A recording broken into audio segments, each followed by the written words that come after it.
शिक्षा विज्ञान तथा प्रविधि शिक्षामा पहुँच विस्तार गर्नुका साथै पूर्वाधार निर्माण र गुणस्तर सुधार गरी उत्पादनशील र नवप्रवर्तनशील मानव पुँजी विकास गरिनेछ। तथ्य र विज्ञानमा आधारित शिक्षा प्रवर्धन गर्दै लगिनेछ। प्रदेश र स्थानीय तहको सहकार्यमा रोजगारीमूलक जीवन उपयोगी शिक्षा प्रदान गर्न विद्यालय शिक्षा क्षेत्र सुधार कार्यक्रम सञ्चालनमा ल्याइनेछ।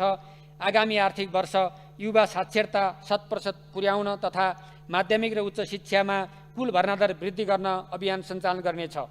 शिक्षालाई सिपसँग, सिपलाई श्रमसँग, श्रमलाई रोजगारीसँग, रोजगारीलाई उत्पादनसँग र उत्पादनलाई बजारसँग जोड्ने उद्देश्यका साथ विद्यार्थीलाई कक्षा कोठाबाटै व्यावसायिक ज्ञान र सिप प्रदान गर्न कार्यक्रम सञ्चालन गर्नेछ। हाल 140 वटा विद्यालयमा सञ्चालित पढ्दै कमाउँदै कार्यक्रमलाई थप 100 वटा विद्यालयहरूमा विस्तार गर्न आवश्यक बजेट विनियोजन गरेको छु।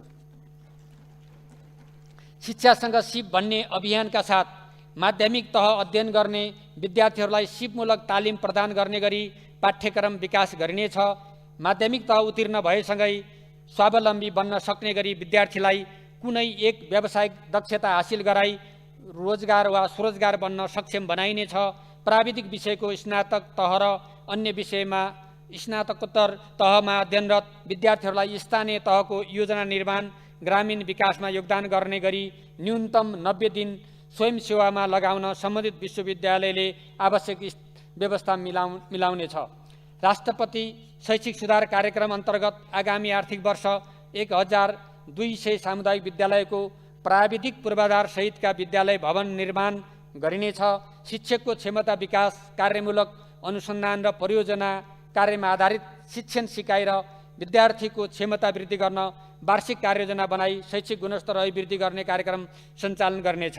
यस कार्यक्रमका लागि रु 8.88 करोड विनियोजन गरेको छु। माध्यमिक तहको विभिन्न लक्षित छात्रवृत्तिलाई थप प्रभावकारी बनाइनेछ। स्थानीय उत्पादनको उपयोगलाई प्राथमिकता दिई दिवा खाजा कार्यक्रमलाई क्रमशः 8 कक्षासम्म विस्तार गर्ने लक्ष्यका साथ आगामी आर्थिक वर्ष कक्षा 6 सम्म विस्तार गरेको छु। डिजिटल सिकाइ सामग्री उपलब्ध गराई विद्यार्थीको सिक्ने क्षमता अभिवृद्धि गरिनेछ।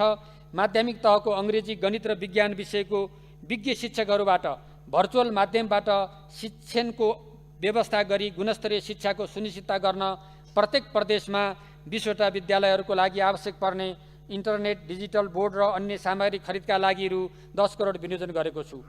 सामुदायिक विद्यालयका प्रधानाध्यापकको शैक्षिक नेतृत्व, सिप तथा व्यवस्थापन क्षमता अभिवृद्धि गर्न तालिमको व्यवस्था गर्नेछ।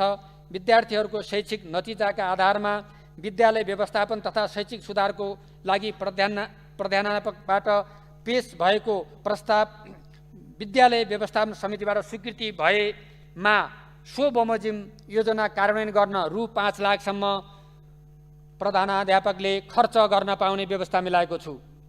हाम्रो विद्यालय हाम्रो जिम्मेवारी भन्ने भावना जागृत गर्न शिक्षक व्यवस्थापन समिति र अभिभावक बीच नियमित अन्तर्संवाद गर्ने व्यवस्था मिलाइनेछ। यसै वर्षदेखि कार्य सम्पादन सूचकका आधारमा सामुदायिक विद्यालयहरूलाई श्रेणीकृत गर्नेछ र निश्चित मापदण्ड पूरा गरेका विद्यालयलाई नमुना विद्यालय घोषणा गरी पुरस्कृत गर्नेछ। शैक्षिक कार्यक्रम सञ्चालन गर्दै आएका गुरुकुल, गुम्बा, मदरसा लगायत शैक्षिक संस्थालाई दिँदै आएको अनुदान कार्यक्रमलाई निरन्तरता दिएको छु। सरकारी विद्यालय क्याम्पस र सामुदायिक क्याम्पसमा कार्यरत शिक्षक, प्राध्यापक र कर्मचारीको सेवा सुरक्षा र वृत्ति विकासको सुनिश्चितता गर्न दरबन्दी पुनरावलोकन गरी उपयुक्त सङ्ख्या कायम गर्नेछ। रिक्त पदको स्तर निर्धारण गरी स्थायी प्रक्रियाबाट पदपूर्ति गर्ने व्यवस्था मिलाइनेछ। स्थानीय तहसँगको सहकार्यमा सामुदायिक विद्यालयको नक्साङ्कन गरी विद्यालय समायोजन गरिनेछ। आवश्यकताअनुसार आवासीय विद्यालय निर्माण गरिनेछ। विपन्न, दलित, अल्पसङ्ख्यक, लोपोन्मुख जाति, पिछडिएको क्षेत्र, दुर्गम तथा हिमाली क्षेत्र र आर्थिक रूपले विपन्न परिवारका बालबालिका तथा विशेष आवश्यकता भएका बालबालिकाहरूको गुणस्तरीय शिक्षामा पहुँच अभिवृद्धि गर्न कार्यक्रम सञ्चालन गर्नेछ।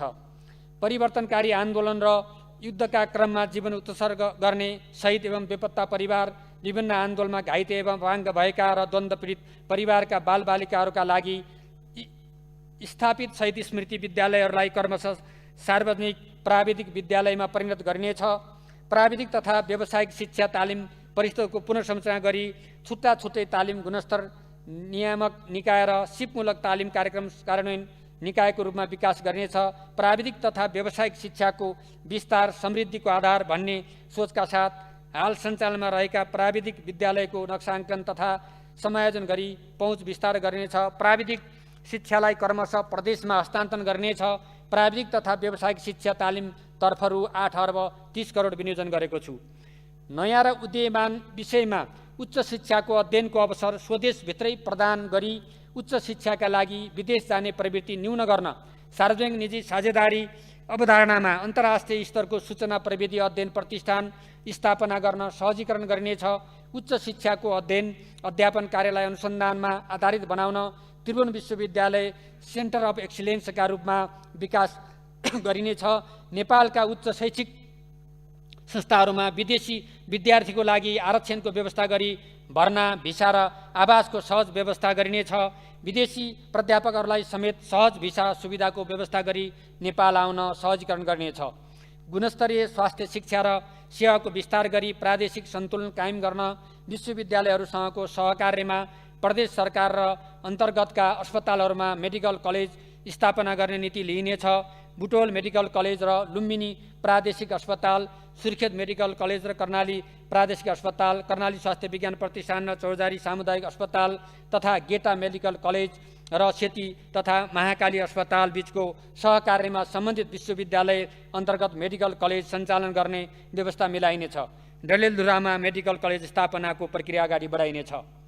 जनसङ्ख्याको अनुपातमा चिकित्सक तथा स्वास्थ्यकर्मीको अपर्याप्तता भएको अवस्थालाई मध्यनजर गरी स्वास्थ्य शिक्षामा प्रमाणपत्र तहदेखि विशिष्टकृत उच्च शिक्षासम्मको अध्ययनलाई सहज बनाउन भर्ना सङ्ख्या, भर्ना प्रक्रिया, संस्थागत व्यवस्था सम्बन्धमा आवश्यक कानुनी प्रबन्ध गरिनेछ। स्वास्थ्य शिक्षा उपलब्ध गराउने शिक्षण संस्थाहरूले वर्षको 2 पटक विद्यार्थी भर्ना गर्ने गरी क्षमता विकास गरिनेछ। यसबाट नेपाली विद्यार्थीहरूलाई मेडिकल शिक्षा अध्ययनका लागि विदेश नपर्ने अवस्था सिर्जना हुनका साथै विदेशी मुद्रा समेत बचत हुनेछ। मेडिकल शिक्षा अध्ययनमा विदेशी विद्यार्थीलाई आकर्षित गर्न आवश्यक पूर्वाधार सहित काठमाडौँ बाहिर विभिन्न स्थानमा मेडिकल कलेज स्थापना गर्न सहजीकरण गरिनेछ। विभिन्न विषयमा अनुसन्धान तथा अन्वेषण गर्ने निकायहरू बीच समन्वय र सहकार्य गरी अनुसन्धात्मक कार्यक्रमहरूलाई थप प्रभावकारी बनाउन त्रिभुवन विश्वविद्यालय, काठमाडौँ विश्वविद्यालय, नेपाल कृषि अनुसन्धान परिषद र नेपाल विज्ञान तथा प्रविधि प्रतिष्ठानका कार्यकारी प्रमुखहरू सम्मिलित अनुसन्धान तथा विकास समन्वय समिति गठन गरिनेछ। युवा वैज्ञानिकहरूलाई अनुसन्धानमा प्रोत्साहन गरिनेछ। अनुसन्धानका लागि राष्ट्रिय आविष्कार केन्द्र लगायत अन्य आविष्कार केन्द्रसँग सहकार्य र साझेदारी गरिनेछ। त्रिभुवन विश्वविद्यालयका सेडा, सेरिड, सिनास, रिकास लगायत अनुसन्धान केन्द्रहरू तथा अन्य विश्वविद्यालयका अनुसन्धान केन्द्रहरू मार्फत हुने अनुसन्धानको लागि आवश्यक रकम विनियोजन गरेको छु। खगोलशास्त्र सम्बन्धी ज्ञान तथा मनोरञ्जनको लागि सरकारी तथा सार्वजनिक जग्गा एकीकृत गरी काठमाडौँ महानगरपालिकाको सहकार्यमा बहुउपयोगी प्लानिटोरियम पार्क सहितको संरचना निर्माण गरिनेछ। शिक्षा विज्ञान तथा प्रविधि मन्त्रालयको लागि रु 70 अर्ब 5 करोड विनियोजन गरेको छु। शिक्षा क्षेत्रतर्फ प्रदेशमा रु 5 अर्ब 32 करोड र स्थानीय तहमा रु 1 खर्ब 21 अर्ब 1 करोड हस्तान्तरण गरेको छु।